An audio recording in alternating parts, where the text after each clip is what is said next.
Welcome back. First at noon today, we are just minutes from the return of a fallen Navy SEAL. The body of David Warsen is expected to arrive at Ford International Airport within the next few minutes. 24-hour News 8's Amanda Jarrett is live at the airport. Amanda, what are you seeing right now? Well, Emily, I can tell you one thing I'm seeing is bigger crowds since we last talked to you just about a half hour ago. The crowd has just grown immensely. I want to show you behind me. This 10-year-old girl, Christina, made this sign for the Warsen family, and just, a great representation of a lot of patriotism here in Kentwood, and a lot of people coming out to support the Warsen family. Strangers here to support them and say thank you to David Warsen. And if we can pan down here on the sidewalk, I want to show you, if you remember the crowd I showed you about a half hour ago, you can see it's just grown. It's so thick, probably from here to a mile away as far as you can see. More people coming out this noon, and some of these people have been here since 11 o'clock, about an hour and a half, just to get a glimpse of this processional, to pay their respects to the Warsen family and say thank you.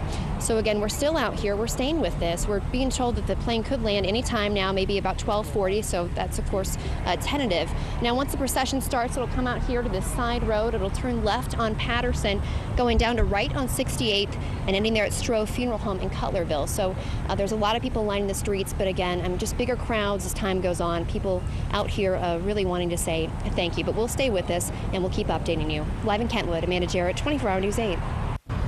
Thank you, Amanda. And Joe LaFergie is a little bit further on down the procession route there. So, Joe, what are you seeing at this point? Yeah, that's right, Brett. We are at 68th and Hannah Lake, kind of towards the tail end of what the procession, the way they'll go. And as you can see at the top of the hour, the crowd has grown down here since we last talked. Again, you're looking east on 68th Street, and as you can see, they are starting to line the street across the street on the north side. You can see as well as the four corners here, we're expecting to see a lot of students from the two elementary schools, Dutton Christian Elementary School and Middle School. About a little under 400 students in all expected to be down here as well in the next little while. But I want you to concentrate on the gentleman right across the street, right there on the southwest corner of 68th and Hannah. That is John Bauk. He is David Warsen's 7th grade basketball coach in Kentwood. He has turned out to honor David Warsen and the family with his own special way. And I talked to him about what kind of kid was he in 7th grade. He said he was one of the smaller kids on the team, but he made up for it in his abilities and his way of learning. And he tells me that he's not surprised that David Warsen is the kind of person who would become a Navy SEAL. Not surprised at all. He wanted to come out here and honor him today, as many of these people have. We will be here as well. Our guess is that motorcade, that procession, will get here probably about a half hour to 45 minutes after the plane lands at Gerald R. Ford International Airport. Of course, we will be here as well, talking to these folks who have turned out to honor him. Back to you.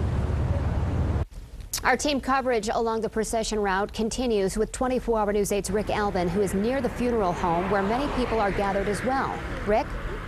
There are hundreds of people in a 3-block or so area that we can observe from here, in a scene that we've seen repeated a number of times over the past 8 years. And even though we have covered uncounted numbers of fallen heroes that have come home, it never ceases to amaze me how people turn out, why they turn out, and really the appreciation for the sacrifice of this Navy SEAL and the family is something that people have talked to us about all morning. We've been here for the better part of 2 hours. If you take a look beyond where I'm standing, that's the funeral home where the procession will turn in probably somewhere in the neighborhood of an hour or more from now. These people, as I say, have been out here, some of them in the better part of 2 hours. They say that it's fine, they'll stay here, they'll wait, because they want to pay their respects not only to the Navy SEAL that comes home today, but also to the family. And there are a number of people out here who have talked about personal stories about having relationships and knowing the family and why it's so important. And then, of course, there are total strangers who are just here because of the simple matter of wanting to say thank you for the sacrifice. And of course,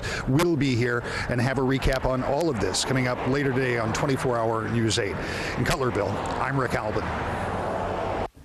Thank you, Rick. Well, again, we expect the body of David Warsen to arrive soon. That's right. If that procession starts before the end of the hour, we'll be sure to take you back live to that route.